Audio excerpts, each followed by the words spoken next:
السلام علیکم ویورز، کیسے ہیں آپ سب؟ امید کرتی ہوں آپ سب خیریت سے ہوں گے۔ تو چلیے، جو ہمارا ناول ہے راہ کامل، جس کی مصنفہ ہے زمر شہباز، اور آج کی ہماری قسط ہے قسط نمبر 12۔ صبح کا وقت ہوا تھا۔ شارق اشر کو دیکھنے آیا تھا۔ وہاں کی صورتحال دیکھ کر اس کو معلوم ہو گیا تھا کہ ابھی تک کسی کو کچھ بھی نہیں پتہ۔ اشر سو رہا تھا۔ شارق اشر کے قریب ہوا اور اس کے سر پر ہاتھ رکھا۔ اشر نے اپنی آنکھیں فوراً کھولی اور اس کی جانب دیکھ کر مسکرانے لگا۔ اشر شارق کے ہر پیار کی زبان سمجھتا تھا۔ خدا نے شارق اور اشر میں سگے بھائیوں سے بھی زیادہ بڑھ کر پیار ڈالا تھا۔ اشر نے منہ پھیر لیا غصے سے۔ شارق کو ناگوار محسوس ہوا۔ بولا، کیا ہوا ہے؟ جائے، مجھے آپ سے بات نہیں کرنی، اور اگر میں واقعی چلا گیا تو پھر؟ اشر نے ایک دفعہ اس کی جانب دیکھا اور دوبارہ منہ پھیر لیا۔ ہوا کیا ہے، بتاؤ گے نہیں؟ اب مجھ سے اتنے دنوں بعد ملنے آئے ہیں۔ میں آپ کو مس کر رہا تھا۔ میں تو آ نہیں سکتا۔ اس کا مطلب آپ بھی نہیں آئیں گے؟ میں آپ سے بالکل نہیں بات کروں گا اب۔ شارق، جو کہ پہلے اس کے رویے سے تھوڑا پریشان ہو رہا تھا، بعد میں مسکرایا اور بولا، میں تھوڑا بزی تھا۔ اب ٹائم مل گیا ہے آپ کو اپنے جگر گوشے کے لیے؟ اشر بولا تو شارق مسکرایا اور اس کے گال کو تھپ تھپایا اور بولا، ہاں مل گیا ہے، اور بلکہ تمہارے لیے تو میرے پاس ٹائم ہی ٹائم ہے۔ اگر میں نے ٹائم مانگ لیا نا تو پھر آپ دے نہیں پائیں گے۔ ایسا نہیں ہوگا۔ تم تو میری جان ہو، میرا پیارا جگر کا گوشہ۔ یہ بتاؤ، ریکوری ہو رہی ہے یا نہیں؟ الحمدللہ میری جان، میرا سونا، بس جلدی سے ٹھیک ہو کر گھر آ جاؤ۔ میں اپنے مرادوں سے مانگے ہوئے اشر کو دوبارہ ہنسی خوشی دیکھنا چاہتا ہوں۔ اشر مسکرایا، ہاں بالکل، ایسے ہی مسکرایا کرو۔ شارق اس کے پاس ہی بیٹھ گیا۔ بھائی، آپ کو پتہ ہے، بھابھی کا کچھ نہیں پتہ، اور بھائی بھی ان کو دن رات ڈھونڈ رہے ہیں۔ شارق بات ٹالتے ہوئے بولا، مل جائے گی ایک نہ ایک دن انشاءاللہ۔ بھائی، مجھے بھابھی کی بہت یاد آتی ہے۔ وہ کیوں؟ شارق نے حیرت سے پوچھا۔ وہ مجھے پیار کرتی تھی، بھائیوں کی طرح۔ میں ویسے تم سے ناراض ہوں۔ تم نے مجھے کینسر کا کیوں نہیں بتایا؟ بھائی، مجھ سے ناراض نہ ہوا کرے، تم نے دکھ دیا ہے مجھے۔ نہیں بھائی، ایسا مت کہے، میں نازک دل کا چھوٹا سا بچہ ہوں۔ شارق مسکرایا تو اشر بولا، بھائی، آپ کبھی ناراض ہو کر دکھ نہ دیا کریں، دکھ دینے کے لیے سارا جہاں کافی ہے۔ شارق اور اشر دونوں ہنسے۔ شارق بولا، مکھن کے پیکٹ؟ اشر کھلکھلا کر ہنسا تھا۔ میرا چھوٹا سا معصوم سا شارق اپنی جگہ سے اٹھتا ہوا اس کے ماتھے پر بوسہ دیتا ہوا بولا، بھائی، آپ کو ایک بات بتانی تھی۔ وہ سنجیدہ لہجے میں بولا، ہاں بولو۔ بھائی، آپ جانتے ہیں میرا ایکسیڈنٹ ہوا تھا، میں کوما میں گیا تھا۔ ہاں، کیوں؟ کیا ہوا؟ بھائی، جس گاڑی کے نیچے میں آیا تھا وہ گاڑی کسی اور کی نہیں بلکہ آپ کی بہن کشف کی تھی۔ شارق اشر کے اس بات پر فوراً کھڑا ہوا اور بولا، کیا؟ جی بھائی، کیا تم سچ کہہ رہے ہو؟ جی۔ شارق نے ایک نگاہ بھر کر اشر کو دیکھا اور جانے لگا تو اشر بولا، بھائی، کہاں جا رہے ہو؟ معلوم ہو جائے گا تمہیں، تم اپنا خیال رکھنا میری جان، اور وہ یہ کہتا ہوا چلا گیا تھا۔ شارق گاڑی ڈرائیو کرتے گھر جا رہا تھا کہ اچانک اس کو یاد آیا کہ اس نے تو آج سفینہ بیگم سے ملنے جانا تھا۔ اس نے فوراً اس ایڈریس کو دیکھا اور وہاں جانے کی تیاری کرنے لگا۔ شارق کے سفینہ بیگم کے گھر پہنچنے سے پہلے ہی ایک بہت بڑے ٹرک سے سنسان سے رستے پر ایکسیڈنٹ ہو گیا۔ جن لوگوں نے ٹرک سے ہٹ کیا تھا وہ ٹرک سے نکلے اور شارق بے ہوش تھا، اس کو اٹھایا اور اپنے ساتھ لے گئے۔ نور جان، ارزم نے گلا خشک ہونے پر اس کو آواز دی جو کہ سامنے اس کے بیٹھی تھی۔ جی، تھوڑا پانی دے دو۔ نورے نے جگ سے گلاس میں پانی ڈالا اور پھر اس کو تھوڑا اوپر کر کے اپنے ہاتھوں سے پلانے لگی۔ ارزم پانی کم پی رہا تھا اور اس کے ہاتھوں کو زیادہ دیکھ رہا تھا۔ اس کے یوں دیکھتے نورے بولی، کیا دیکھ رہے ہو؟ وہ تھوڑا کنفیوز ہوئی تھی۔ ارزم بولا، بیگم کے ہاتھ دیکھ رہا ہوں۔ کیوں، نہیں دیکھ سکتا؟ ارزم نے مسکراتے ہوئے پوچھا۔ میرے منع کرنے کے بعد نہیں دیکھو گے؟ نورے نے ایک بھوے اٹھاتے ہوئے مسکراتے ہوئے پوچھا تھا۔ اب یہ ظلم تو مت کرو، مجھ پر آگے ہی اتنی دور رہی ہو تم مجھ سے اتنے دن۔ کمرے کا دروازہ کھلا، کوئی اندر آیا۔ وہ ایک لڑکی تھی، بہت پیارے سے لباس میں۔ اس لباس میں وہ بے حد پیاری لگ رہی تھی۔ اشر نے اس کی جانب دیکھا، وہ اس کو دیکھتا ہی رہ گیا۔ وہ بہت ہی خوبصورت سی چھوٹی سی گڑیا لگ رہی تھی۔ وہ زینب تھی۔ ایک کالے سادے عبایا اور حجاب میں۔ اشر کس زبان سے نکلے ہوا پہلا لفظ ماشاءاللہ تھا اور دوسرا الحمدللہ تھا۔ زینب مسکرائی تھی۔ اشر تھوڑی دیر بعد بولا، تم جانتی ہو زینب، خود کو تلاش کر کے خدا ہی ملتا ہے۔ زینب اشر کی ہر بات غور سے سنتی تھی اور اشر اس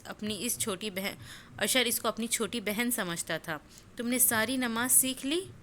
جی الحمدللہ، ماشاءاللہ بھائی۔ جی، جنت میں کیا ہوگا؟ یعنی جنت میں سب سے خاص چیز کیا ہے؟ میرا مطلب ایسا کیا خاص ہے جنت میں؟ جنت میں جس رب کی ہم بغیر دیکھے عبادت کرتے ہیں نا، اس کو دیکھنے کو ملے گا۔ واقعی؟ اس نے تجسس سے پوچھا۔ لیکن آپ نے مجھے بتایا تھا کہ حضرت موسیٰ علیہ السلام نے ان کو دیکھا تھا تو وہ دیکھ نہیں پائے، تو ہم ان کو کیسے دیکھ پائیں گے؟ بے شک اللہ کچھ بھی کر سکتا ہے، وہ چاہے گا تو ہم اللہ کو دیکھ لیں گے۔ اللہ ہمیں اتنی روشنی دے گا، کہ اتنی بصارت دے گا، تو بھائی لوگ سب سے پہلے یہی آ کے پوچھتے ہیں کہ ہمارے دین میں بھی کیوں تمہارا خدا نظر نہیں آتا؟ ہمارا تو جو ہے انہوں نے بت بنائے ہوئے ہے وغیرہ۔ یہی بہتر ہے کہ وہ ہر پردے میں رہے۔ اگر پردے سے باہر آئے تو کس کو ہوش رہے گا؟ ہاں، مگر جب ہم اس کی تلاش پر نکلے ہی نہیں، جب ہم نے اس کو ڈھونڈا ہی نہیں، تو وہ ہمیں کیسے ملے گا؟ وہ کیسے نظر آئے؟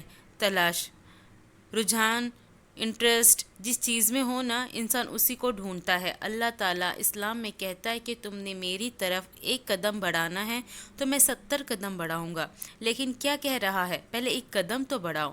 چلو زینب، مجھے یہ بتاؤ، دودھ کو گرم کرنے سے کیا ہوتا ہے؟ زینب تھوڑا کنفیوز ہوئی تو اشر بولا، ٹیک اٹ ایزی، آرام سے بتاؤ بھائی۔ اگر ہم دودھ کو گرم کریں تو اس سے مکھن اور کی ملائی وغیرہ بنتی ہے۔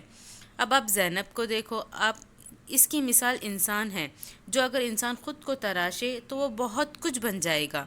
لوگ اس کو بہت گرائیں گے نیچے کی طرف، لیکن اللہ اس کو اوپر کی طرف اٹھائے گا۔ اب آپ کو پتہ ہے زینب، جب آپ چاہتے ہو کہ اللہ تعالیٰ آپ سے بات کرے نا تو قرآن پڑھو، اور جب آپ اللہ سے بات کرنا چاہو تو نماز پڑھو۔ جی اچھا۔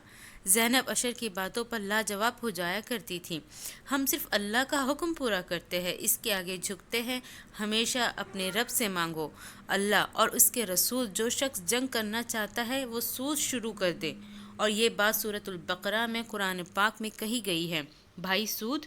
زینب، سود وہ ہوتا ہے کہ آپ مجھ سے 1000 روپے مانگو، آپ کو بہت ضروری چاہیے، میں آپ کو کہوں گی آپ مجھے جب واپس کرو گے تو مجھے 2000 دو گی، تو وہ دیکھو جو آپ کے پاس 1000 نہیں ہے، وہ بھی ہم اس سے لے رہے ہو، تو آپ کیسے 2000 واپس کرو گی؟ لیکن میں پھر بھی آپ سے مانگ رہا ہوں، کیونکہ میں جانتا ہوں کہ آپ کو ضرورت ہے۔ سمجھ آئی بات کی؟ جی۔ زینب دیکھو، اگر ہمیں کوئی کہے کہ امریکہ پاکستان میں حملہ کرنے لگا ہے تو کیا ہوگا؟ ہماری راتوں کی نیندیں اڑ جائے گی، لیکن ہم لوگ نہ جانے اللہ سے کیوں نہیں ڈرتے۔ جب اللہ نے کہا کہ نماز پڑھ کے سو، قرآن پڑھ کر، لیکن ہم نہیں جانتے، یہ بھی نہیں جانتے کہ اللہ کی رحمت اس کے غصے پر غالب ہے، لیکن پھر بھی ہم لوگ اس کو مناتے ہی نہیں ہیں۔ یار تم تو عید کا دن ہی ہو گئی، بار بار منانا پڑتا ہے تمہیں۔ ارزم اس کو وارڈ میں ایک جانب بیٹھا دیکھ کر اس کو تنگ کرنے کے لیے بولا تھا۔ نورے نے یہ سن کر غصے سے دوسری جانب دیکھا اور مسکرائی تھی، لیکن پھر اچانک سنجیدہ ہو گئی۔ ہوا کیا ہے نورے جان؟ کب ٹھیک ہوں گے تم؟ دیکھو، اگر میں ٹھیک بھی ہو جاؤں تو تمہیں ناراضگی دیکھ کر میں پھر بستر مرگ پر آ جاؤں گا۔ ارزم کی اس بات پر اچانک کھڑی ہوئی اور بولی، میں تمہیں یہ نہیں کہوں گی کہ مرے تمہارے دشمن، ہاں، لیکن اگر اب تم نے ایسی بات کی نا تو میں تمہارا گلا خود دباؤں گی۔ وہ غصے سے اس کی گردن پہ ہاتھ رکھتے ہوئے بولی تھی۔ ہائے جان، کیوں جان لینا چاہتی ہو؟ اس نے نورے کو مزید تنگ کرنا چاہا تھا۔ وہ غصے سے دوسری جانب منہ کر کے اپنے ہاتھوں کو کمر پر رکھ چکی تھی۔ اچھا نا، ناراض ہو کیوں؟ بس اب گھر جانا ہے مجھے، سفینہ بیگم پر کیس کرنا ہے۔ اوہ اچھا، کل میں ویسے بھی ڈسچارج ہو جاؤں گا، ڈاکٹر نے کہا ہے، پھر بس انشاءاللہ سب ہو جائے گا۔ اب خوش میں اس دن ہوں گی جس دن میرے بھائی کی موت کا بدلہ میں لوں گی۔ لو جی، ابھی اور انتظار کرو، جو محبت کرتے ہیں وہ انتظار بھی کرتے ہیں۔ نورے کے یہ کہنے پر ارزم بولا، واہ بیگم، خوب انٹرنیٹ استعمال کرتی ہیں آپ۔ وہ دونوں مسکرائے۔ وہ دن اب گزر گیا تھا۔ ارزم ایک خود مختار شخص تھا، وہ بہتر ہو چکا تھا، اس لیے اس نے اپنی گاڑی ڈرائیو کرنے کا فیصلہ خود ہی کیا تھا۔ نورے نے منع کیا لیکن وہ پھر بھی کہاں منع ہونے والا تھا۔ وہ دونوں گاڑی میں تھے۔ ارزم مجھے اشر سے ملنے جانا ہے، اس کے ساتھ اتنا کچھ ہوا ہے بیچارہ۔ ٹھیک ہے ہم چلتے ہیں۔ وہ لوگ ابھی ہاسپٹل کی طرف ہی جا رہے تھے کہ ارزم کو کشف کی کال آئی۔ ارزم نے بے دھیانی میں بغیر نمبر دیکھے کال اٹھائی اور بولا ہیلو کون؟ ارزم میں کشف کی یہ آواز سنتے ہی ارزم جو کہ نہایت ہی سکون سے بیٹھا تھا ایک دم جیسے اسے کرنٹ لگا تھا، وہ تپا ہوا بولا تمہارا مسئلہ کیا ہے؟ مجھے فون کیوں کیا تم نے؟ ارزم بھائی کا کچھ پتہ نہیں ہے، وہ نہیں مل رہے۔ بہت اچھا ہوا، میں تو کہتا ہوں خدا کرے وہ کبھی نہ ملے۔ ایسا تو مت کہو۔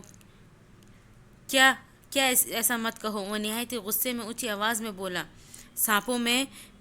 سانپوں میں بھی کم زہر ہوگا۔ میں یہ کہتے ہوئے ہرگز جھجک محسوس نہیں کروں گا کہ اب زہریلے پن کی انتہا پر اتر آئی ہے۔ مسلمہ نہایت ہی مہربانی ہے، اب مجھے دوبارہ کال کر کے اپنی بے عزت مت کروائیے گا۔ اور اس نے یہ کہہ کر غصے سے فون بند کر دیا۔ نورے جو کہ پچھلے 3-4 دن سے صرف اس کا پیار دیکھ رہی تھی، اس کا یوں اچانک غصہ دیکھ کر حیران ہوئی تھی اور بولی اس کو معاف کر دو۔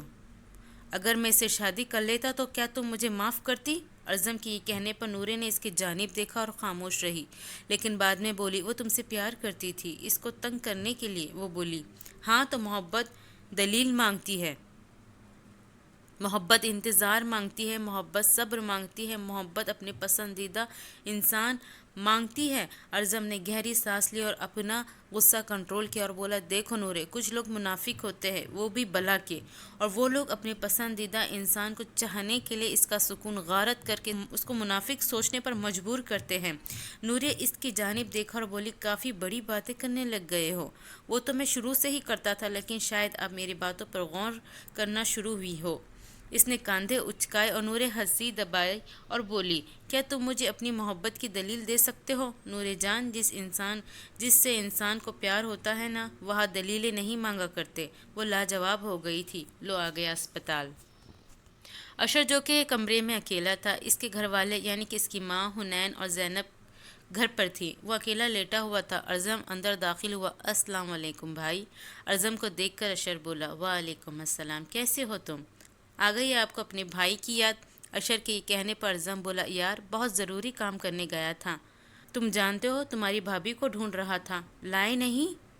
اشر کے یہ کہنے پر نورے دروازے سے اندر آئی، اس کو دیکھتا ہوا اپنے بیڈ سے اٹھا اور بیٹھ گیا۔ وہ حیرانی سے دیکھتا آنسو بہانے لگا اور رونے لگا۔ یہ دیکھ کر ارزم اس کے پاس ہوا اور اس کو بچوں کی طرح چپ کروانے لگا۔ ارے ارے ارے، رونا بند کرو، تمہاری بھابھی آ گئی ہے۔ بھابھی اب کہاں چلی گئی تھی؟ آپ کو ذرا ترس نہیں آیا اپنے چھوٹے بھائی پر؟ اتنی دیر میں آپ کے بغیر رہا بھابھی، میں بور ہو گیا تھا، قسم سے مجھے تو کوئی دیکھنے بھی نہیں آتا تھا، نہ بھائی نہ شارق بھائی، امی بھی گھر رہتی تھی۔ ارے میرے بھائی بس کر دو، اشر رلاؤ گے کیا؟ نورے بولی۔ نورے کی آنکھیں بھی بھیگی تھی، شاید وہ جہاں زیب کے بعد اشر کو اپنا بھائی واقعی دل سے مانتی تھی اور وہ بھی اس کو اپنی بڑی بہن مانتا تھا۔ ویسے اگر میں گم ہوتا نا تو تم نے اتنا رونا کوئی نہیں تھا۔ ارزم نے ان کو ہنسانے کے لیے بولا تھا۔ بھائی میرا تو پتہ نہیں، بھابھی نے تو بہت رونا تھا۔ اشر نے بھی آگے سے ہنستے ہوئے کہا چلو بس کرو رونا۔ نورے یہ کہہ کر سامنے سیٹ پر بیٹھ گئی اور سب آپس میں باتیں کرنے لگے تھے۔ کچھ دیر بعد وہاں حریم بھی پہنچ چکی تھی۔ آؤ آؤ حریم، ارزم بولا۔ حریم بہت تیار ہو کر، بال کھول کر، میک اپ کر آئی ہوئی تھی اور آ کر نورے کے ساتھ بیٹھ گئی۔ نورے اس کو پہلے تو سمجھایا تھا کہ وہ پردہ وغیرہ کیا کرے، لیکن اس کی اپنی مرضی تھی۔ بھائی آپ ٹھیک ہو گئے ہیں؟ اس کو یہ کہنے پر نورے نے اس کو زور سے ہاتھ مارا اور ارزم نے آنکھیں دکھائی اور چپ رہنے کا کہا۔ کیا ہوا تھا بھائی آپ کو؟ اشر اس سے پوچھ رہا تھا۔ کچھ نہیں، مجھے کیا ہونا ہے بھلا، تمہارے سامنے ہوں۔ اس نے سرسری آواز میں یہ جملہ کہا۔ امی کہاں ہے؟ بات ٹالنے کے لیے وہ بولا۔ امی کہہ رہی تھی کہ میں گھر سے کچھ بنا کر لاتی ہوں۔ بھائی اب میں تھک گیا ہوں، مجھے گھر جانا ہے، مجھے اس ہاسپٹل میں رہا نہیں جاتا۔ ارزم چونکہ فون یوز کر رہا تھا بولا ڈاکٹر سے میری بات ہوئی ہے، تم انشاءاللہ کل تک انشاءاللہ ڈسچارج ہو جاؤ گے۔ واقعی؟ اس نے حیرت اور بے تابی سے پوچھا۔ شکر ہے اللہ کا۔ ابھی وہ لوگ بیٹھے بات ہی کر رہے تھے کہ اشر کے دوست اندر آئے، حمید، فرقان اور عبید۔ اشر بولا تھا جب اس کے تینوں دوست اندر آئے تو سب سے پہلے فرقان کی نظر تو گئی ہی حریم پر تھی، اور اس نے اس کو اوپر سے لے کے نیچے تک مکمل اپنی نگاہ بھر کر دیکھا تھا، لیکن کسی کو محسوس نہیں ہونے دیا تھا، اور حریم جو کہ اس کی نظروں کی تپش برداشت کر رہی تھی خاموش بیٹھی رہی۔ وہ سارے آ کر اس کے پاس کھڑے ہو گئے اور اس سے باتیں کرنے لگے۔ وہاں کا ماحول ایسا تھا کہ بیڈ کے سامنے پڑے صوفے پر نور، حریم اور ارزم بیٹھے تھے، اور وہ تینوں اس کے پاس کھڑے تھے، اس سے باتیں کر رہے تھے۔ نورے کو وہاں پر انکمفرٹیبل فیل ہوا تو اس نے ارزم کو اپنی طرف متوجہ کرنے کے لیے اس کے ہاتھ پر اپنا ہاتھ رکھا۔ ارزم نے اس کی طرف دیکھا تو نورے نے اس کی آنکھوں سے اشارہ کیا کہ اس کو یہاں پر عجیب فیل ہو رہا ہے، اس لیے وہ باہر جا کے بیٹھنے لگی ہے۔ ارزم نے بھی ہاں میں سر ہلا دیا اور وہ باہر چلی گئی۔ وہ اس وقت ابائے میں ہی موجود تھی۔ اب صوفے پر حریم اور ارزم بیٹھے تھے۔ وہ تینوں دوست اشر سے باتیں کر رہے تھے، لیکن ان میں سے ایک کی نظر تو صرف حریم پر ٹکی ہوئی تھی۔ حریم اب اس کی نظروں سے تنگ آ گئی تھی اور وہ باہر چلی گئی غصے سے۔ اشر اس کو دیکھا اور اس کو عجیب سا لگا کیونکہ اس وقت تو اس کو پتہ نہیں تھا کہ وہ کیوں غصے سے باہر گئی ہے۔ پاؤں زمین پر زور سے مارتے ہوئے وہ تینوں دوست اب ارزم کے ساتھ صوفے پر بیٹھ گئے۔ ارزم ان کو جانتا تھا کیونکہ وہ اشر کے کافی پرانے دوست تھے۔ وہ آ کر مل کر باتیں کرنے لگے۔ تم لوگ اب آئے ہو مجھ سے ملنے، جبکہ اب تو میں ٹھیک ہو گیا، گھر بھی جانے والا ہوں۔ عبید بولا، یار تجھے تو پتہ ہے ہم سارے امریکہ گئے ہوئے تھے، دوستوں نے ٹرپ پلان کیا تھا، لیکن ارزم بھائی نے تمہیں جانے ہی نہیں دیا۔ دیکھو یہاں رہ کر اس کی حالت، تم لوگ ذرا پہلے، اور تم لوگ کہہ رہے ہو میں اس کو امریکہ جانے دیتا۔ کہہ تو آپ صحیح رہے ہیں، تم واقعی کوئی چھوٹے بچے ہو۔ حمید ہنستے ہوئے اس کو کہا، بھائی دیکھیں یہ میرا مذاق اڑا رہے ہیں۔ ویسے تمہارا مذاق اڑانا بھی چاہیے، تم کوئی چھوٹے بچے تھے جو گاڑی کے نیچے آ گئے۔ ارزم نے بھی اس کے دوستوں کا ساتھ دیا اور وہ سارے ہنسنے لگے۔ کوئی بات نہیں، اشر بولا، دیکھ لوں گا میں سب کو۔ بھائی آپ اس کو فنگر پکڑ کے روڈ کراس کرایا کرے، عبید ہنستے ہوئے بولا تھا۔ سارے ہنس رہے تھے، لیکن فرقان کسی سوچ میں گم تھا۔ اس کو دیکھ کر اشر بولا، اوئے تجھے کیا ہوا ہے؟ فرقان نے بات کا جواب نہیں دیا اور اپنے کسی سوچ میں گم تھا۔ ساتھ بیٹھے حمید نے اس کو زور سے ہلایا تو وہ بولا، ہاں کیا ہوا ہے؟ ہم کہہ رہے ہیں تجھے ہوا کیا ہے؟ تو باتیں ہی نہیں کر رہا۔ کچھ نہیں یار اس کو چھوڑو، یہ پاگل ہے، عبید بولا۔ تو ہوگا، فرقان بولا۔ تو وہ لوگ مسلسل اب باتیں کرنا شروع ہو چکے تھے، لیکن فرقان ابھی بھی ان سے باتیں کم کر رہا تھا اور کچھ زیادہ سوچ رہا تھا۔ کیا ہوا ہے حریم، تم غصے میں کیوں ہو؟ یار وہ اس کا ایک دوست مجھے دیکھ رہا تھا، وہ بھی اتنے برے طریقے سے۔ اشر کا دوست؟ ہاں نا، دل چاہ رہا تھا اس کی چمڑی کھینچ لوں۔ تمہیں کس نے کہا تھا اتنا سج سنور کے یہاں پر آؤ؟ یار میں تو ملنے آئی تھی اشر سے۔ تو نورے بولی، یار اشر نے مجھے پرپوز کیا ہے، اس نے مجھے کہا ہے کہ وہ مجھ سے شادی کرنا چاہتا ہے، تو میں مان گئی تھی۔ لمبی کہانیاں تمہیں بعد میں بتا دوں گی، لیکن اس لیے میں بس تیار ہوئی تھی۔ اشر تمہارا محرم ہے کیا؟ نہیں، وہ بولا تم فیوچر میں مجھ سے شادی کرنا چاہتی ہو، لیکن ابھی وہ تمہارا محرم نہیں ہے، اور تم یہ نہ اس طرح آیا کرو، اب دیکھنا اس کو برا لگے گا۔ یار تم اس کو بتانا ہی نہ۔ کیوں؟ یار اس کو جلدی غصہ آتا ہے، اس لیے خاص طور پر ان باتوں پر۔ اچھا، لیکن تم اپنا حلیہ کم از کم درست کرو۔ کافی دیر ہو چکی تھی، وہ دونوں باہر بیٹھی تھی۔ اس کے دوست اندر بولے چلو یار اب ہم چلتے ہیں۔ اچھا، لیکن فرقان جو کہ ساری باتیں خاموشی سے سن رہا تھا، وہ اچانک بولا، یار وہ لڑکی یہاں پر تیار ہو کر جو بیٹھی تھی بڑی پیاری تھی، میری تو اس سے سیٹنگ کرا دے۔ آج کل میری کوئی گرل فرینڈ نہیں ہے، تجھے پتہ ہے 6-7 چھوڑی ہے، اب ایک اور پسند کرنے کا ارادہ ہے، کوئی پھنسا ہی دے۔ اشر نے تپش کی نگاہ سے اس کی جانب دیکھا اور ابھی اس کی زبان پہ الفاظ آ ہی رہے تھے کہ ساتھ ہی ارزم بولا، بے شرم کے بچے، ابھی تیری ہمت کیسی ہوئی؟ اتنی تیری جو گندی سوچ ہے، اسے سوچ کر میں نے باہر نکال کے صرف سے دھو ڈالنا ہے۔ بھائی آپ غصہ ہی کریں گے نا، آپ کی تو بہن تھوڑی ہے وہ۔ اس بات پہ میرا دل چاہ رہا ہے کہ جس طرف سے بھائی نے تیری گندی سوچ دھونی ہے نا، اس طرف سے تجھے ہی کھلا دوں، تاکہ تو گند میں ہی مر جائے۔ اشر پہلی دفعہ یوں بدتمیزی سے بولا تھا۔ ارزم بھی حیران ہوا تھا۔ تیری بہن ہے وہ؟ فرقان نے سرسری لہجے میں بولا، جسے وہ عام بات کر رہا ہو۔ بہن ہے وہ تیری؟ اشر یہ بولنے پر ارزم نے اس کی جانب دیکھا اور ابھی اشر کچھ بولتا کہ ارزم بولا، ابے تیری زبان بند ہوتی ہے یا مارو ایک؟ ارزم نے ایک زوردار تھپڑ اس کے منہ پہ رسید کیا۔ تھپڑ اتنی زوردار تھا کہ اس کا ہونٹ اور گال پھٹ چکا تھا اور وہاں سے خون نکل رہا تھا۔ اتنی ہمت آپ کی؟ فرقان ارزم کو مارنے کے لیے آگے بڑھا تو اشر نے اپنی سائیڈ پر پڑا گلاس اٹھا کر اس کے قدموں میں مارا۔ اس کی ٹانگ گلاس شیشے کی وجہ سے تھوڑا زخمی ہوا اور وہ پیچھے ہٹا اور بولا، تم لوگوں کو میں نہیں چھوڑوں گا، اور وہ غصے سے چلا گیا۔ یار ہم اس کو سمجھائیں گے۔ حمید اور عبید جو وہاں کھڑے تھے بولے، بہتر ہوگا تم سب بھی یہاں سے چلے جاؤ۔ ارزم بولا، ہاں ہم جا رہے ہیں، چل اپنا دھیان رکھ۔ انہوں نے اس کے کندھے پہ ہاتھ رکھتے ہوئے کہا اور وہ چلے گئے۔ یہ جو بات یہاں ہوئی ہے نا، اس کو باہر نورے اور حریم کو بتانے کی ضرورت نہیں ہے۔ ارشد جو کہ غصے سے سرخ ہو رہا تھا بولا، جی بھائی، موڈ ٹھیک کرو بھائی، حریم کو نہیں میں چھوڑوں گا، اس کو تو اب میں بہت ڈانٹوں گا۔ مردوں کو یہ زیب نہیں دیتا کہ ہم مرد ہو کر بات کو نہ سلجھائیں اور اپنے گھر والوں کا خیال نہ رکھیں اور ان پر غصہ ہوں۔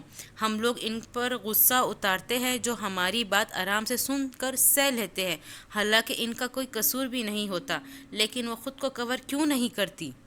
اشر کے یہ کہنے پر ارزم بولا، اسلام میں کسی پر زبردستی نہیں ہے، وہ جو کر رہی ہے وہ اس کی مرضی ہے۔ ارزم باہر گیا اور ان کو بولا، اندر آ جاؤ۔ تو وہ لے تو گئے ہیں، تم لوگوں کے سامنے سے ہی گزر کے گئے ہیں، اندر آ جاؤ۔ وہ دونوں اندر آ گئی۔ حریم نے اندر آتے ساتھ اشر کی جانب دیکھا۔ وہ ابھی اس کو دیکھ رہا تھا، لیکن جب ان دونوں کی نظریں ملی تو اس نے نظریں پیچھے کر لی اور اس کو دیکھنا نہیں چاہا، کیونکہ وہ اس وقت بہت غصے میں تھا، صرف اور صرف اس کی یوں تیاری کی وجہ سے جو اس کو وہ لوگ دیکھتے ہیں۔ شکر ہے بھائی، آج ہم گھر چلے جائیں گے۔ اگلا دن چڑھ چکا تھا اور اب ارزم اور نورے اس کو گھر لے کر جانے لگے تھے۔ بھائی، آپ نے امی کو بتایا ہے کہ میں آج گھر آ رہا ہوں؟ ظاہر سی بات ہے امی کو پتہ ہے۔ کچھ دیر میں اب وہ گاڑی میں بیٹھ چکے تھے۔ ارزم گاڑی ڈرائیو کرنا شروع ہو گیا تھا۔ اشر جو کہ پیچھے بیٹھا ہوا تھا بولا، مجھے آج بہت اچھا لگ رہا ہے کہ میں گھر جا رہا ہوں اتنے دنوں کے بعد۔ اشر کی اس بات پہ نورے مسکرائی اور ارزم بولا، ابھی تمہیں مزید اچھا لگے گا۔ ابھی وہ کچھ بولتا ہی کہ نورے اس کی جانب دیکھا اور اس کو خاموش رہنے کا اشارہ کیا۔ ارزم وہی خاموش ہو گیا۔ یہ سب دیکھ کر اشر بولا، کیا ہوا ہے؟ کیا چھپا رہے ہو آپ مجھ سے؟ کچھ نہیں، ہم نے تجھ سے کیا چھپانا ہے؟ نورے فٹ سے بولی اور ارزم بھی بولا، ہاں ہم تم سے بھلا کیا چھپائیں گے؟ چپ کر کے گھر چلو، زیادہ بولو نا۔ تھوڑی دیر بعد نورے بولی، ارزم ایسا کرتے کہ ہم حریم کو بھی لے لیتے ہیں اور اس کو لے کر ہم گھر ہی چلے جائیں گے۔ ابھی ارزم کچھ کہتا کہ اشر بولا، بھابھی کوئی ضرورت نہیں اس کو لینے کی، وہ ایک سانس میں بولا تھا۔ تو اس کی بات پر اگلی سیٹ پہ بیٹھے ہوئی نورے پیچھے مڑ کر دیکھا اور بولی، کیوں؟ وہ نہایت تعجب اور حیرانگی کا لہجہ بناتے پوچھ رہی تھی۔ اشر جو کہ اس سے ناراض تھا اس لیے کہہ رہا تھا، لیکن وہ کسی کو بتانا نہیں چاہتا تھا کہ وہ اس سے ناراض ہے۔ اس نے بات کور کرنے کے لیے کہا کہ بھابھی دیکھیں، پھر اتنے دنوں بعد میں گھر جا رہا ہوں تو میں چاہتا ہوں سب میری دیکھ بھال کریں۔ ایسے حریم آ جائے گی تو وہ مہمان بن جائے گی تو پھر میری طرف کوئی متوجہ نہیں ہوگا، اس لیے حد ہوتی ہے۔ ارزم بولا اور وہ نورے اشر کے اس بات پر مسکرائی اور بولی، چلو ٹھیک ہے، اس کو تھوڑے دنوں بعد بلائیں گے، اوکے۔ اب وہ گھر کے پاس پہنچ چکے تھے۔ اشر کو گاڑی کا باہر کا منظر کچھ عجیب سا لگا تھا۔ اس نے پوچھا، بھائی یہ اتنی لمبی لائن کیوں لگی ہوئی ہے اور یہ ہماری گلی کی طرف جا رہی ہے؟ آہستہ آہستہ جب گاڑی مزید آگے ان کی گلی میں گئی تو پتہ چلا کہ اشر کے گھر سے ہی اس لائن کی شروعات ہو رہی ہے اور ان کا گھر بے شمار رنگ برنگی لائٹوں سے سجا ہوا تھا۔ اشر فوراً ہڑبڑی میں بولا، بھائی یہ کیا ہے ہمارے گھر میں اتنے لوگ اور یہ لمبی لائن؟ اشر، مراد کو جس طرح ہم نے مرادوں سے لیا تھا اسی طرح اس کو ہم نے مرادوں سے ٹھیک کروایا ہے، تو اب ہم اس کے ٹھیک ہونے کی خوشی نہ منائی جائے؟ ارزم بہت پرسکون لہجے میں بولا، جیسے اس کو محسوس ہو رہا تھا کہ اب سب ٹھیک ہے، لیکن اس کی بات سن کر اشر کے چہرے پر ایک بچوں والی مسکراہٹ آئی اور وہ فوراً بولا، بھابھی آپ کو پتہ تھا ہاں نا، نورے بولی تو ارزم ساتھ ہی بولا، بچے تمہاری بھابھی نے یہ سب انتظامات کروائے اور کہا ہے کہ کیا؟ اشر کو ارزم کی کہی گئی بات پر یقین نہیں آ رہا تھا۔ ہاں، گاڑی رکنے پر اشر نے نیچے اترا اور خوشی سے اس کی آنکھیں چمک رہی تھی کیونکہ وہ جانتا تھا اس کا بھائی اس سے بے تحاشا پیار کرتا ہے اور یہ تو نہیں ہو سکتا کہ وہ گھر جائے اور اس کو کوئی سرپرائز نہ ملے۔ وہ اپنے بھائی سے مخاطب ہوا اور بولا، بھائی آپ جانتے ہیں میں جانتا تھا آپ کو کچھ نہ کچھ سرپرائز ضرور دیں گے۔ اشر کی یہ بات سن کر نورے بولی، تم کیسے جانتے تھے؟ میں اشر مراد ہوں، بھائی کی بیگم کا دیور، بلکہ عقل مند دیور نہیں بلکہ چھوٹے سے بچے۔ اشر کی اس بات پر نورے ہنستے ہوئے بولی اور ارزم نے اشر کے بالوں میں ہاتھ پھیرا اور وہ تینوں مسکرانے لگے۔ وہ اندر گئے تو اشر کی ماں نے سب سے پہلے آگے بڑھ کر اشر کا منہ چوما، اس کے گلے لگ گئی۔ وہ نہیں جانتی تھی کہ نورے مل چکی ہے۔ اشر کے گلے لگنے کے بعد اس کی اور ارزم کی جانب بڑھی تو اس کو گلے لگایا۔ وہاں پر حنین، زینب بھی موجود تھے جو کہ اشر کو مبارکباد دے رہے تھے۔ ارزم کہ جب اس کی ماں گلے لگی تو پیچھے اس کو نورے کو اندر آتے دیکھا تو وہ وہی دنگ رہ گئی اور بولی، تم؟ اب وہ لوگ کمرے میں آ کر بیٹھ چکے تھے۔ یہ کہاں سے ملی ہے تمہیں؟ نادیہ پرجوش آواز میں غصے سے ارزم کی جانب دیکھتے ہوئے کہا۔ امی، اس سے کیا مطلب؟ وہ جہاں سے ملی ہے وہ اس وقت میرے پاس سے میرے لیے ہی یہ کافی ہے۔ ارزم، تم جانتے ہو میں نے تمہیں کیا کہا تھا؟ میں نے کہا تھا کہ میں اس کو کبھی قبول نہیں کروں گی، تمہاری بیوی کے روپ میں اور اپنی بہو کے روپ میں۔ وہاں بیٹھے سب افراد، اشر، نورے، حنین اور زینب یہ بات سن کر حیران ہو گئے تھے۔ نادیہ کی اس بات پر نورے نے ارزم کی جانب دیکھا جو کہ اس کی دائیں جانب بیٹھا تھا۔ اس کو حیرت سے تک رہی تھی۔ اے لڑکی، تم میرے بیٹے کی زندگی سے چلی کیوں نہیں جاتی؟ تمہاری وجہ سے تم جانتی ہو میرے گھر میں کیا کیا بربادی اتری ہے، تمہیں پتہ ہے کس کس مشکل سے میرے بیٹے گزرے ہیں۔ نورے خاموش رہی کیونکہ ارزم اس کو خاموش رہنے کا اشارہ کر چکا تھا۔ امی، اس نے کچھ نہیں کیا اور نہ ہی اس کی وجہ سے یہ سب کچھ ہوا ہے، یہ ہمارے مقدر میں لکھا تھا اس لیے یہ ہوا۔ ارزم، تم خاموش رہو، اس وقت میں ذرا اس لڑکی کی تو خبر لوں۔ اے لڑکی، سنو ذرا میری بات۔ ارزم کی ماں نے اس کی جانب منہ کرتے ہوئے آنکھیں سرخ کرتے ہوئے بولی، تم جیسی لڑکیوں سے تو خدا بچائے۔ نادیہ کی اس بات پر ارزم بولا، امی۔ ارزم کی بات کو کسی خاتے میں نہ لاتے ہوئے اس کی ماں بولی، خاموش رہو تم، اگر تمہاری آواز آئی تو مجھ سے برا کوئی نہیں ہوگا۔ ارزم خاموش ہوا تو وہ دوبارہ بولنے لگی، نہ جانے تم کون تھی، کس کی بہن، کس کی بیٹی؟ مجھے لگتا تھا تم نے میرے بیٹے کو پھنسایا ہے یہ کہہ کر کہ تم یتیمی ہو اور تمہارا بھائی بھی مر چکا ہے۔ آنٹی، نورے نارمل لہجہ رکھتے ہوئے بولا، آپ یہ کیا کہہ رہی ہے؟ میرے بھائی باپ تک مت جائے تو آپ کے لیے بہتر ہے۔ ابھی وہ کچھ بولتی کہ ارزم نے اس کی جانب دیکھا اور دوبارہ خاموش رہنے کا اشارہ کیا۔ منہ بند کر اپنا لڑکی، مجھے لگتا ہے تم نے واقعی اپنے بھائی کا قتل کیا۔ دیکھا، دوبارہ خاموش رہنے، تم نے واقعی اپنے بھائی کا قتل کیا ہے جائیداد کے لیے۔ اور ہاں، مجھے تو یہ بھی لگتا ہے تم واقعی بھاگی تھی، اغوا کوئی نہیں ہوئی تھی، تم اتنی شریف رہتی ہی نہیں ہو۔ امی بس، آپ بھابھی پر کس طرح کے الزامات لگا رہی ہے؟ اس دفعہ اشر بولا تھا، بیٹا تم نہیں جانتے یہ لڑکیاں اس طرح کس حد تک جا سکتی ہیں۔ امی، ہم بھابھی کے اپنے ہیں اور اگر ہم ہی ان کا ساتھ نہیں دیں گے تو پھر ان کو دشمنوں کی کیا ضرورت؟ تو چپ کر، ڈائیلاگ کی اولاد نہ ہو۔ وہ ایک ہی سانس میں بولی تھی، تم لڑکی اتنی راتیں تم گھر سے باہر رہی ہو، تم پر کون یقین کرے گا؟ اور ہم کیا جانے کہ تم کیا کیا کر کے آئی ہو اور کس طرح کے داغ اور کالک اپنے منہ پر مل کے آئی ہو اور ہمارے منہ پہ ملنے کا ارادہ رکھتی ہو۔ اب ارزم کیسے خاموش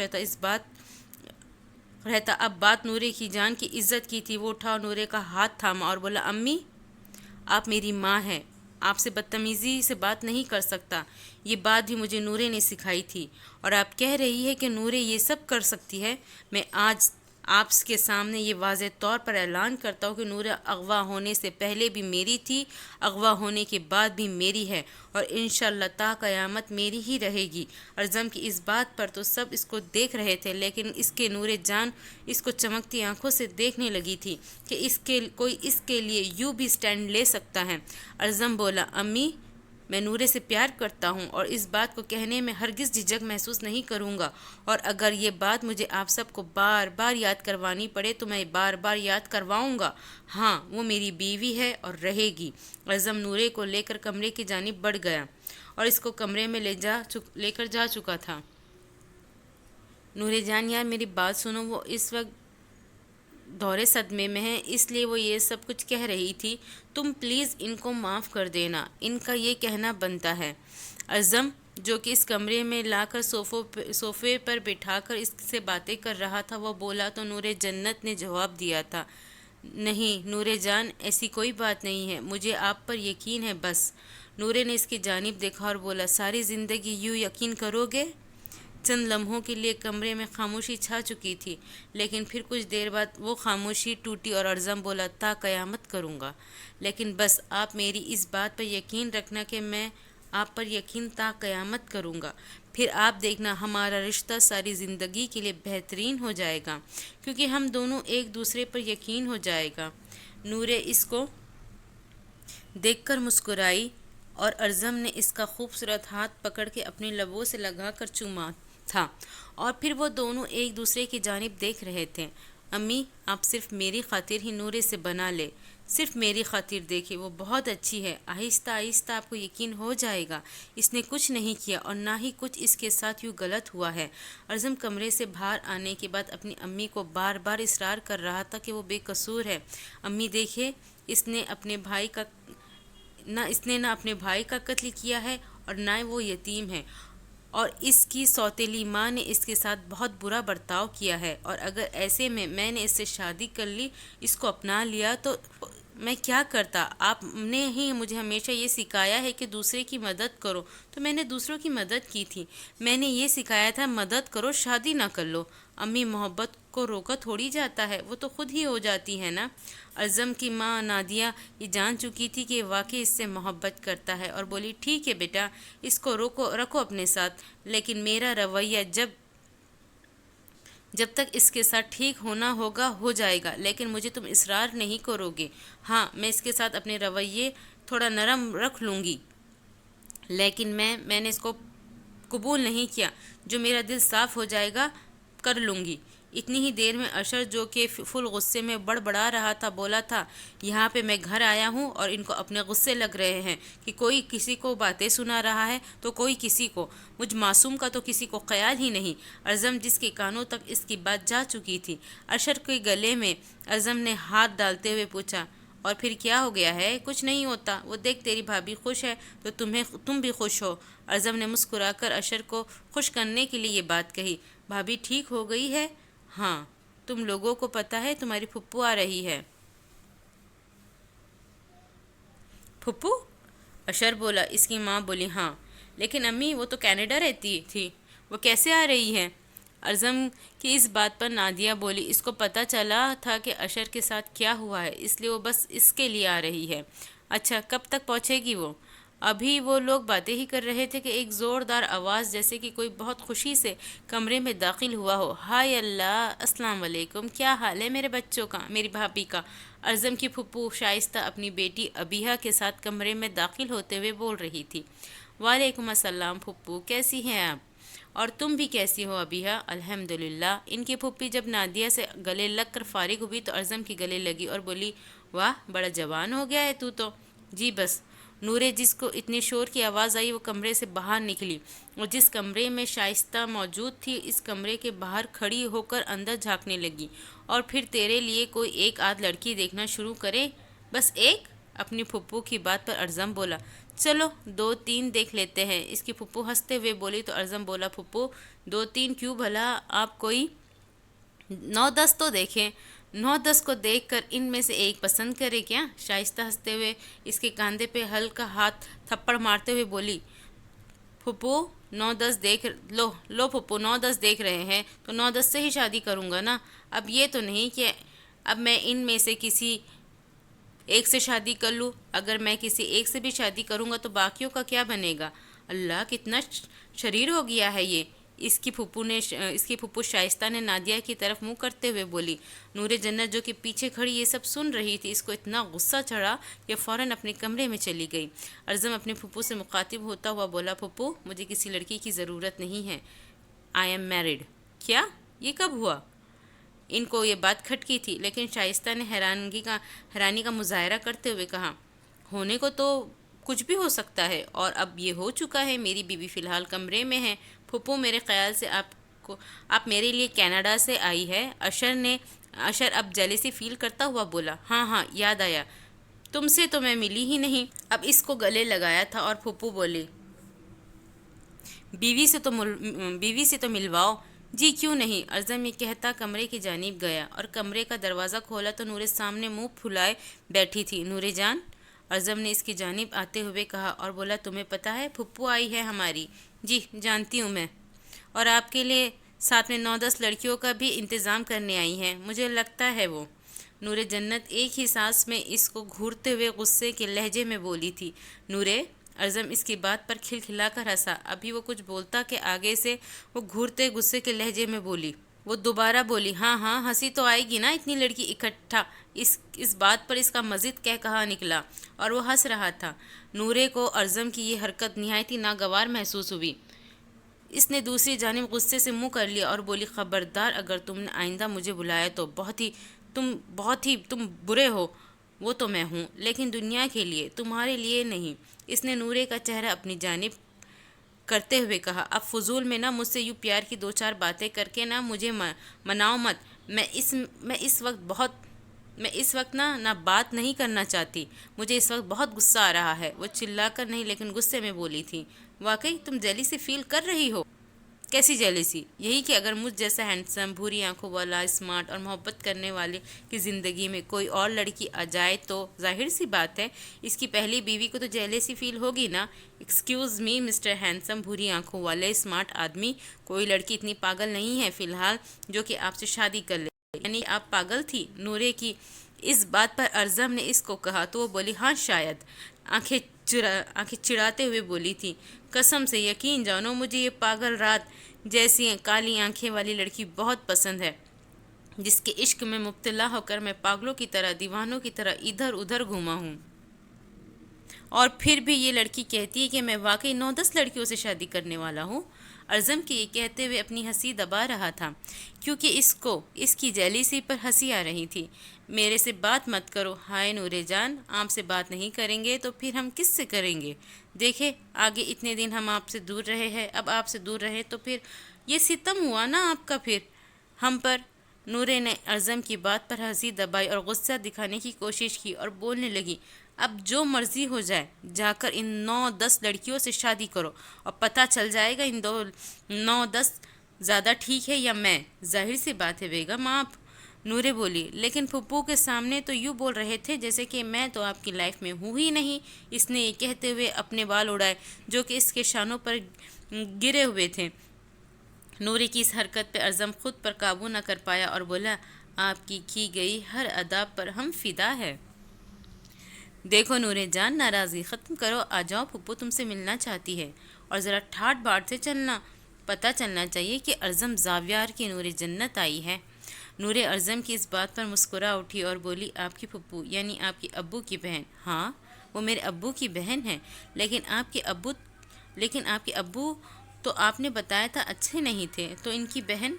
نورے یہ معاملہ کچھ سمجھ نہیں پائی تھی تو پوچھنے لگی، نہیں ہماری پھپھو نے ہمارا بہت ساتھ دیا تھا، تب بھی وہ کینیڈا میں ہی رہتی تھی، ان کو پہلے سے ہی ابو کی کرتوتوں کا پتہ تھا، اس لیے انہوں نے ہمارا ساتھ دیا، اور ہمیں کیا، ہمارے ابو غلط ہے، پھپھو تھوڑی۔ اچھا بیگم، اگر اجازت ہو تو ہم پھپھو سے مل آئے؟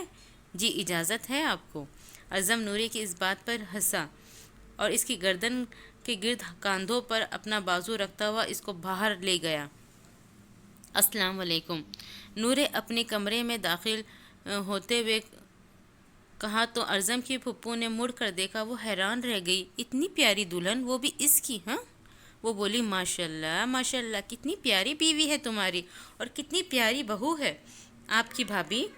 نورے اس وقت سمجھ گئی تھی کہ یہ کس لہجے میں کہہ رہی ہے۔ آؤ آؤ بیٹھو میرے پاس اور پھر کچھ بتاؤ اپنے بارے میں۔ وہ نورے کو اپنے پاس بٹھاتے ہوئے بولی، میرا نام نور جنت ہے اور میں ارزم کی بیوی ہوں، اس کے علاوہ میں آپ کو کیا بتا سکتی ہوں؟ نورے نے ایک شریف بہو کا تھوڑا طریقہ بناتے ہوئے نیچے دیکھا، حالانکہ وہ ایسے کاموں سے چڑ کھاتی تھی لیکن پھر بھی اس کو مجبوری کے تحت کرنا پڑ رہا تھا۔ ہائے ہائے بیٹا، تمہاری کوئی اپنی شناخت نہیں ہے؟ یہ کہ اعظم کی بیوی ہوں وہ تو ہمیں پتہ ہے۔ نہیں پھپھو، اب یہی میری شناخت ہے۔ ہائے، لگتا ہے یہ لڑکی تم پہ فریافتہ ہے۔ اشر ہنسا تو اعظم جو کہ اس کے ساتھ کھڑا تھا اس کو پیچھے سے مکہ مارا اور بولا، خاموش رہ کے کھڑا ہو۔ اچھا تو بیٹا نور جنت، میری اس بیٹی سے ملو، ابیہا نام ہے اس کا۔ السلام علیکم، ابیہا بولی۔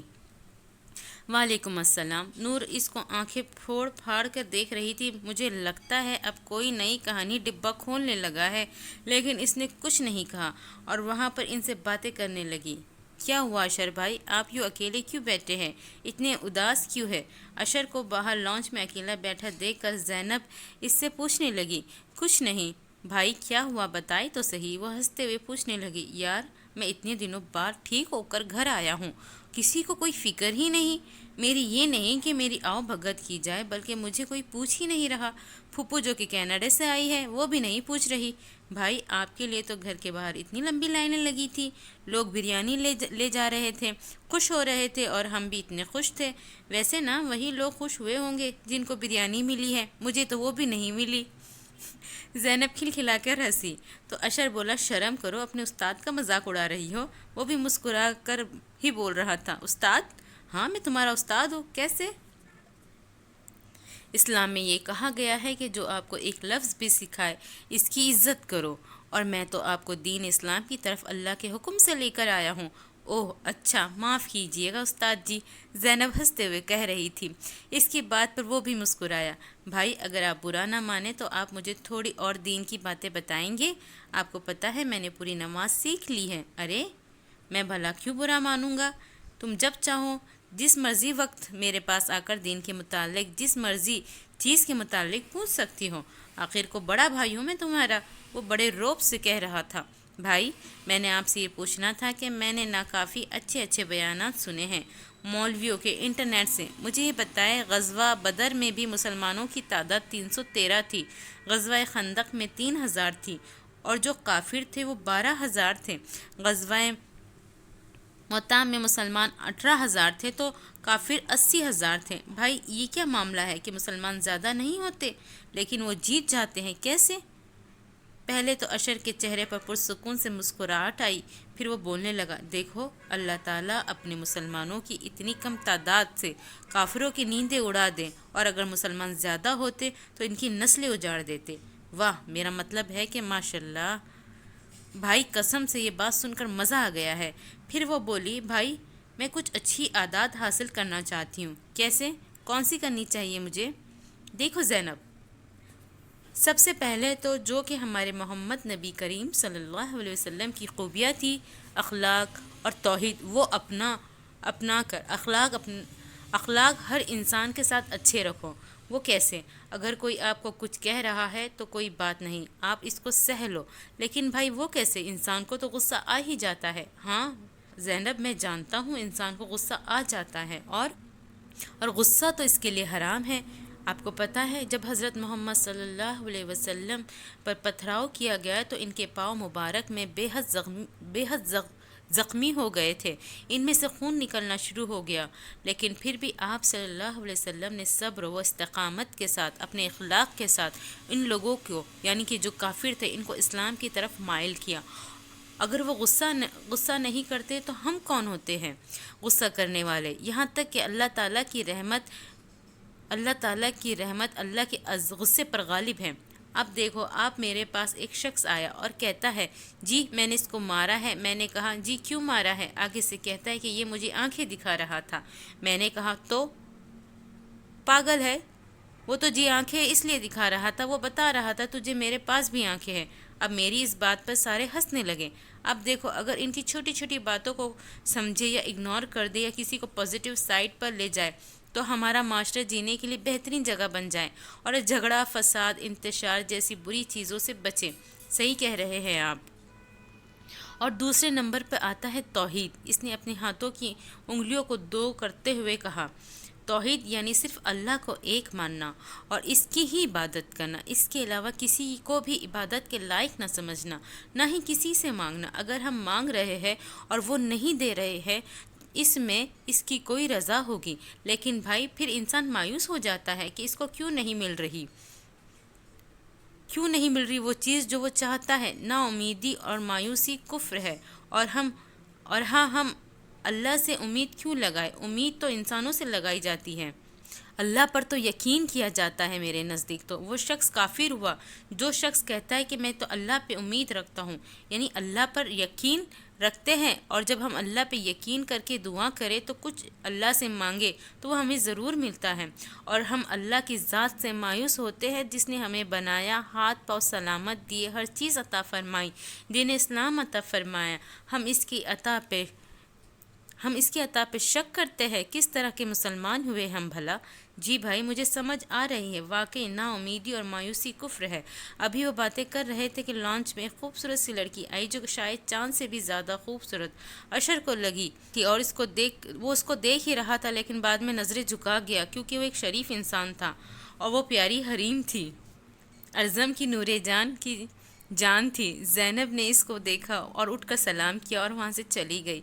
حریم آ کر صوفے کی دوسری جانب بیٹھ گئی۔ آج وہ سب کے سامنے یوں نمودار ہوئی تھی کہ وہ کسی چاند سے کم خوبصورت نہیں لگ رہی تھی، کیونکہ اب حریم جان چکی تھی کہ خوبصورتی دیکھنے والے کی آنکھ میں ہوتی ہے، نہ کہ میک اپ کر کے سج سنورنے میں۔ اس نے اشر کے بے رخے رویے کی وجہ سے بھی پردہ حجاب شروع نہیں کیا تھا۔ اب وہ واقعی اللہ سے معافی مانگ چکی تھی، اور اللہ بھی تو سب کو معاف کر دیتا ہے نا، اور وہ راہ گامزن پر ہے تو اللہ سب کو لگاتا ہے جو اللہ کی طرف آنا شروع کرے۔ نظریں جو جھکی ہوئی تھی اور تھوڑا اٹھی اور اس کی آنکھوں سے ملی اور دوبارہ نظریں نیچے چلی گئی۔ حریم مسکرائی اور بولی، کیا حال ہے تمہارا، ٹھیک ہو؟ وہ سرخ ہو گیا تھا۔ یہ کیا، آپ سرخ کیوں ہو رہے ہیں؟ اشر نے اس کی جانب دیکھا اور بولا، آپ کس کو کہا ہے؟ آپ کو؟ حریم نے انگلی سے اس کی طرف اشارہ کرتے ہوئے کہا، مجھے؟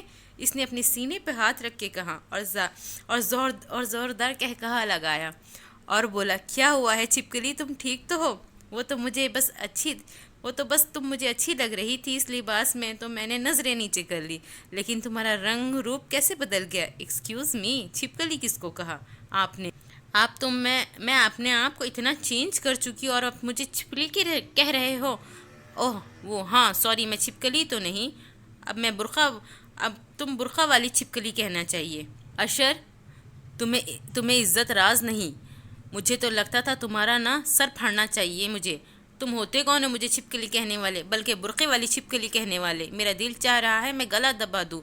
ایک تمہاری وجہ سے میں خود کو اتنا چینج کر رہی ہوں، اور تم ہو کہ یہ سب کچھ کہہ رہے ہو مجھے۔ تمہیں خیال ہونا چاہیے تھوڑا۔ ارے 360 کی اسپیڈ پہ بولی جا رہی ہو، تھوڑا حوصلہ کرو۔ ویسے مجھے پتہ چل گیا ہے تمہیں واقعی عزت راس نہیں ہے، تمہیں صحیح ہرزم بھائی کہ چپیڑوں سے نوازتے ہیں۔ اشر زور سے ہنسا، مجھے لگتا ہے تم واقعی پاگل ہو گئے ہو۔ اس دفعہ حریم کو فکر ہوئی، ارے نہیں، میں بس بہت اداس ہوں۔ اچانک ہنستے ہوئے اس نے اداسی کا چہرہ بنا لیا۔ تم اور اداس ہوا کیا ہے؟ اور جلدی بولو، مجھے سب سے ملنے جانا ہے۔ پھوپھو بھی آئی ہے میں نے سنا ہے۔ یار سارے گھر والے بیزی ہیں، مجھے کوئی پوچھ ہی نہیں رہا۔ مطلب؟ حریم پھوپھو اپنی بیٹی ابھی آپی کے ساتھ چغلیوں میں مصروف ہے، امی کھانا بنانے میں مصروف ہے، اور بھائی بھابھی کو منانے میں کہیں اور مصروف ہوں گے، اور میں یہاں اکیلا بیٹھا ہوا ہوں۔ ہائے میں بیچارہ۔ مسٹر اشر تصحیح فرما لیجئے، اس وقت آپ میرے ساتھ بیٹھے ہیں۔ چل جھوٹی، تم میں اور مجھ میں بہت ڈسٹینس ہے۔ اشر اس دفعہ حریم کو دوبارہ اس پہ غصہ آیا اور اشر دوبارہ ہنسنے لگا۔ تمہارا کچھ نہیں ہو سکتا، میں جا رہی ہوں سب سے ملنے، اور وہ یہ کہتی ہوئی چلی گئی اور اشر ہنس رہا تھا۔ نور جان جی، بہت رات ہو گئی ہے، اب ہم نے عشاء بھی پڑھ لیا ہے، اب میرا خیال ہے ہمیں سو جانا چاہیے۔ ہاں صحیح کہہ رہے ہیں، اب چلو سوتے ہیں۔ وہ یہ کہہ کر دونوں لیٹ گئے اور سو چکے تھے۔ آدھی رات کو تقریباً 2 بجے نورے کی آنکھ کھلی۔ اس نے ارزم جو کہ اس کے بائیں جانب لیٹا تھا اس کو ہلایا۔ کیا ہے؟ کون ہے جو مجھے اس وقت تنگ کر رہا ہے؟ سونے دو یار۔ ارزم اٹھے۔ کیا ہوا نورے جان؟ ارزم جو کہ سیدھا لیٹا تھا نورے کی آواز سن کر دائیں جانب ہوا اور اس کا ہاتھ پکڑا اور بند آنکھوں میں ہی بولا، ارزم اٹھے، میرے ساتھ تہجد پڑھے۔ نورے آپ خود ہی پڑھ لو، اس وقت مجھے بہت نیند آئی ہے، پلیز مجھے سونے دو۔ نہیں اٹھے، دیکھو آپ بھی سو جاؤ، مجھے بھی بہت نیند آئی ہے، رات کو ہم آگے ہی بہت لیٹ ہوئے تھے۔ ارزم مجھے اللہ تعالیٰ سے باتیں کرنی ہے۔ کون سی؟ ارزم کی بھوری آنکھیں آہستہ سے کھلی اور اس کو دیکھنے لگی۔ مجھے اللہ کا شکر ادا کرنا ہے اور ان سے اور بھی بہت کچھ ابھی مانگنا ہے۔ آپ اٹھ رہے ہیں یا نہیں؟ اگر میں نہ اٹھوں تو؟ اس نے دوبارہ آنکھیں بند کرتے ہوئے کہا۔ تو پھر میں آپ سے ناراض ہو جاؤں گی۔ ارزم کے ہاتھ میں جو نورے کا ہاتھ تھا وہ نورے نے پیچھے کرتے ہوئے کہا تھا۔ یعنی کہ اٹھنا پڑے گا؟ نورے مسکرائی۔ ارزم اٹھتے ہوئے بولا، بیگم آپ ہماری کمزوری اور جان رہی ہے اب۔ نورے ہنسی۔ پہلے نورے نے نماز پڑھی اور بہت اس نے اللہ سے باتیں کی، سجدے میں رہ کر نماز مکمل کرنے کے بعد ارزم تہجد کی نماز میں سجدے سے اٹھا اور اپنے ساتھ والی جائے نماز پر اس نے نورے کو نہ پا کر نماز ختم کرنے کے بعد اس کو دیکھا تو وہ بالکنی کے جانب کھڑی تھی۔ ان کے کمرے میں بالکنی کا دروازہ کھلتا تھا۔ نورے وہاں پر کھڑی کچھ دیکھ رہی تھی۔ ارزم اٹھا اور اس کی جانب گیا اور بولا، نورے جان۔ نورے جو کہ بالکنی میں کھڑی تھی نہ سر دیوار پر لگائے بولی، جی جان، اگر اتنی پیاری پانی کا یہاں کھڑی ہوگی تو کوئی جن عاشق ہو جائے گا۔ نور ارزم کی اس بات پر مسکرائی اور بولی، کوئی بات نہیں، ہونے دو۔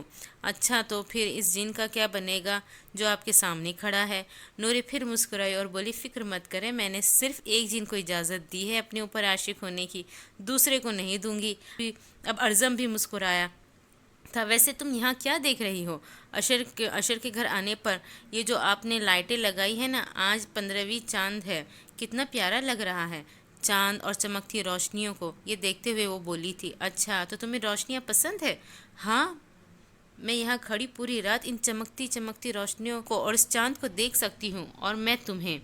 نورے جس کے بال اس کے کندھوں پر گرے تھے اور چادر سے باہر آتے وہ حسین لگ رہے تھے، وہ ایسا شخص تھا جو اپنی بیوی کے بال دیکھنے کو خود ترس جاتا تھا۔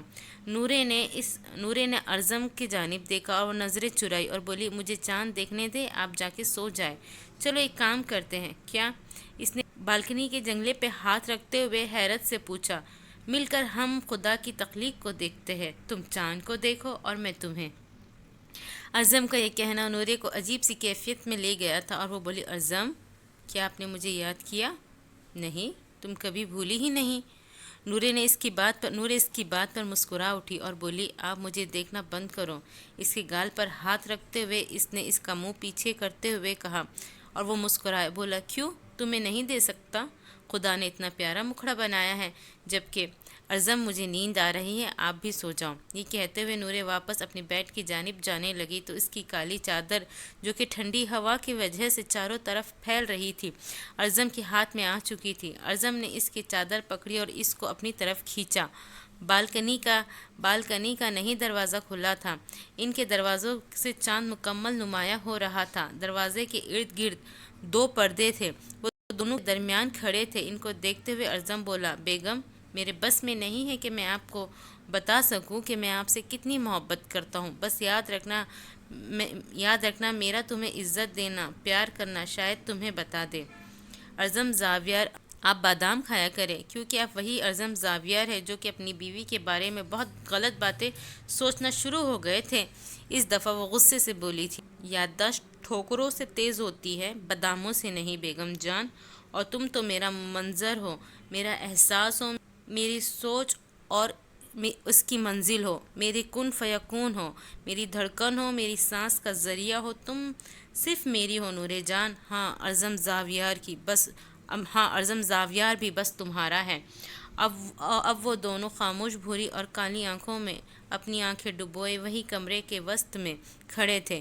نورے جان، تمہاری آنکھوں کے نیچے حلقے کیوں پڑ رہے ہیں؟ تھوڑی دیر بعد اس کے چہرے پر غور کرتا ہوا وہ بولا، کیونکہ اب پہلے ہسپتال میں تھے تو میں سوئی نہیں اور آج تہجد کے لیے اٹھی، اب سونے کا ارادہ رکھتی تھی، لیکن غلطی سے میں چاند کو دیکھنے چلی گئی اور آپ سو جاؤ، میں شکرانے کی نفل ادا کر کے سو جاؤں گا۔ سب کمرے میں بیٹھے تھے، باہر سے نورے اور ارزم آئے تو ان دونوں کا آتا دیکھ نادیہ بولی، بیٹا ہم لوگ باہر جا رہے ہیں لاہور کو وزٹ کرنے اشر کے ساتھ۔ اور پھر وہ نورے سے مخاطب ہوتے ہوئے بولی، جب تک ہم واپس آئے نورے اچھا سا کھانا بنا کر رکھنا، اور ہاں نان نہیں ہم کھاتے، ہم روٹیاں ہی کھاتے ہیں، یاد رکھ لو۔ چلو اشر اٹھو چلیں۔ وہ یہ کہتے کہتے 1 منٹ میں سب باہر جا چکے تھے۔ وہاں نور کھڑی پریشانی کے عالم میں زمین پر دیکھ رہی تھی۔ ارزم نے اس کو یوں ساکت کھڑا دیکھ کر اس کے کندھے پر ہاتھ رکھ کر بولا، نور آر یو اوکے؟ ارزم کیا مسئلہ ہے تمہارے گھر والوں کا؟ میں نے ابھی اپنے بھائی کا موت کا بدلہ لینا ہے، اپنے باپ کی موت کا بدلہ لینا ہے، سفینہ بیگم کو پھانسی پہ چڑھانا ہے، اپنی جائیداد کو واپس لینا ہے، اور پھر مجھے اور بھی اتنے کام ہیں۔ تمہارے گھر والے میرے کتنے امتحان لیں گے؟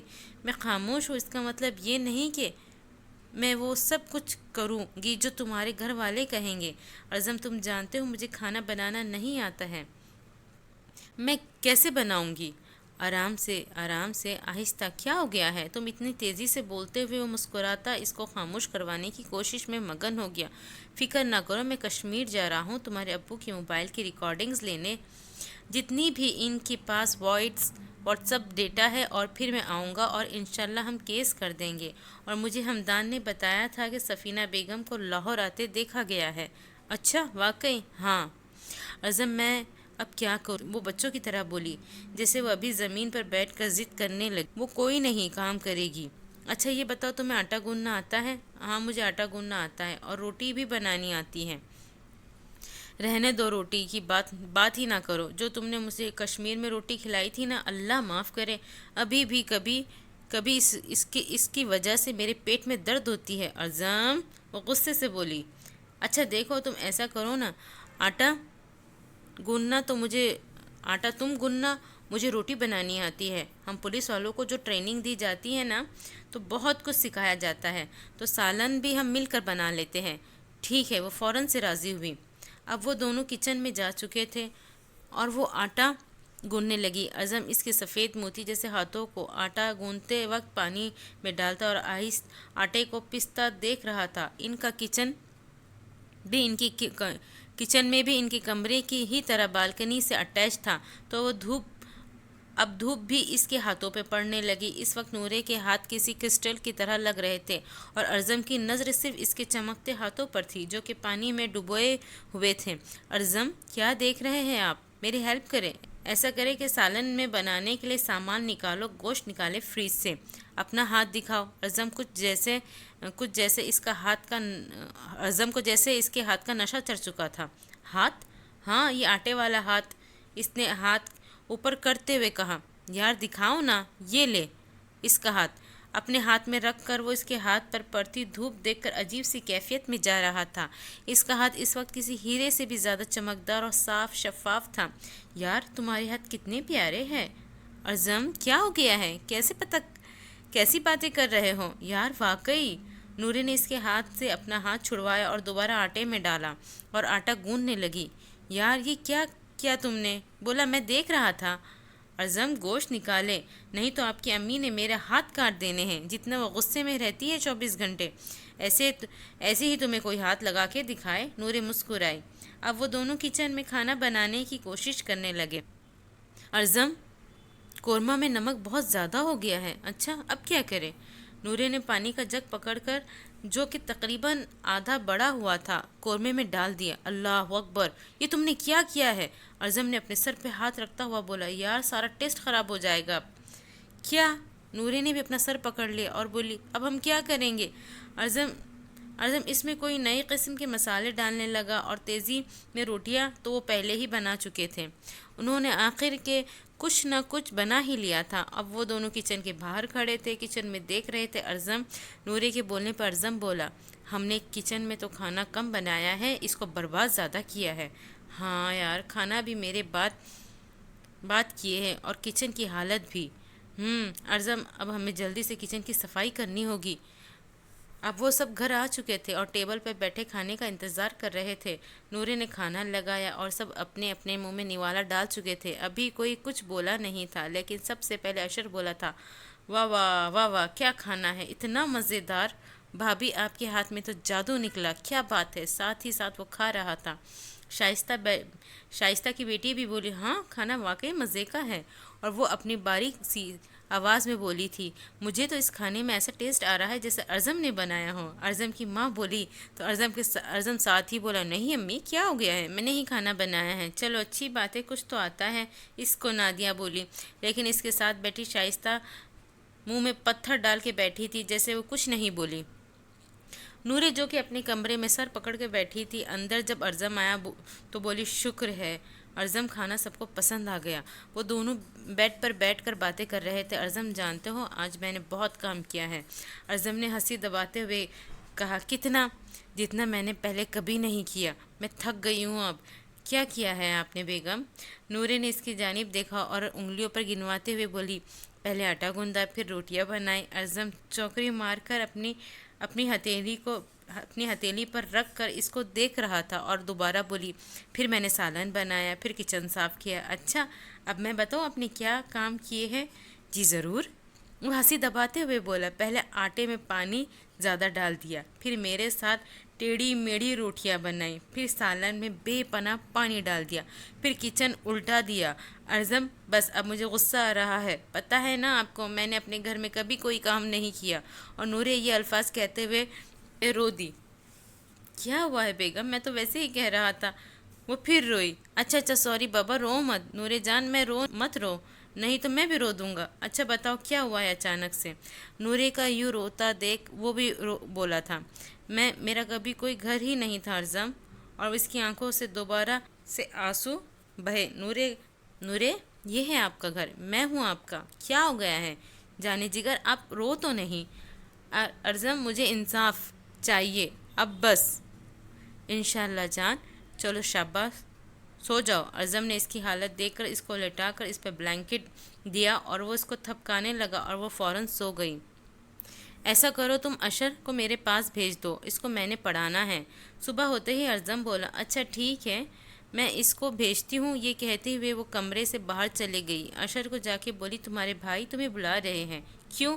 وہ جو کہ ٹی وی کے سامنے لیٹا موبائل یوز کر رہا تھا، اپنی بھابھی کی جانب بغیر دیکھے بولا، پتہ نہیں تمہارے بھائی کہہ رہے ہیں کہ انہوں نے تمہیں پڑھانا ہے، اپنا بیگ لے کے جانا۔ کیا؟ وہ فوراً بیڈ پر کھڑا ہوا اور بھابھی کو حیرت سے دیکھتا ہوا بولا، بھابھی یہ نہیں ہو سکتا، بھائی سے میں نہیں پڑھوں گا۔ کیوں جی؟ آپ کیوں نہیں پڑھیں گے؟ آپ کے بھائی نے آپ کے دوست عبید سے سارا کام واٹس ایپ پر منگوایا ہے، اب انہوں نے آپ کو تھوڑا بہت سمجھانا ہے، اور اب آپ جا کے پڑھے، بہت ہو گیا۔ ہائے اللہ بھابھی، آپ بھی ایسی ہی ہو گئی، میں نے سوچا ہی نہیں تھا۔ ایسی کیسی؟ نورے نے نہایت معصومیت سے پوچھا، مجھ پر ظلم کرنے والی؟ وہ اپنے سر پر ہاتھ رکھتا ہوا بولا، اشر ڈرامے بازی بند کرو، فوراً پہنچو اپنے بھائی کے پاس، وہ بلا رہا ہے تمہیں، پتہ ہے اگر تم نہ کہتے ہو نا تو تمہیں تھپڑ پڑ جانا ہے۔ نہیں بھابھی، میں نہیں جاؤں گا۔ وہ بیڈ پر چوکڑی مار کر چھوٹے بچوں کی طرح بیٹھتا ہوا بولا، بھابھی بھائی بہت مارتے ہیں، جب چھوٹے ہوتے ہیں نا ان سے پڑھتا تھا تب بھی مجھے بہت مار پڑتی تھی، اس لیے اب میں خود پڑھتا ہوں۔ اب ان سے کہہ دیں کہ میں پڑھ لوں گا۔ ابھی وہ بول ہی رہا تھا کہ باہر سے ارزم کی آواز آئی، اشر۔ نورے بولی، اب اٹھ جاؤ نہیں تو تمہارے بھائی تمہیں ماریں گے۔ اب اس کے بھائی کی آواز اس کو آ چکی تھی، اب اس کو جانا ہی پڑنا تھا۔ وہ اپنا بیگ اٹھا کر اپنے بھابھی کے سامنے کھڑا ہوا اور بولا، بھابھی دعا کرنا مجھے مار کم پڑے۔ نورے ہنسی اور بولی، چلو جاؤ، کچھ نہیں کہتے۔ تو بس یہ تھی ہماری آج کی قسط، کیسی لگی ضرور بتائیے گا، امید کرتی ہوں آپ کو پسند آئی ہوگی۔ تو فالو کریں میرے چینل کو، سبسکرائب کریں اور لائک کریں، کمنٹ کریں، اپنے دوستوں کے ساتھ شیئر کریں، اور مجھے دیجیے اجازت اگلی ویڈیو تک کے لیے۔ اب چلتی ہوں، اللہ حافظ۔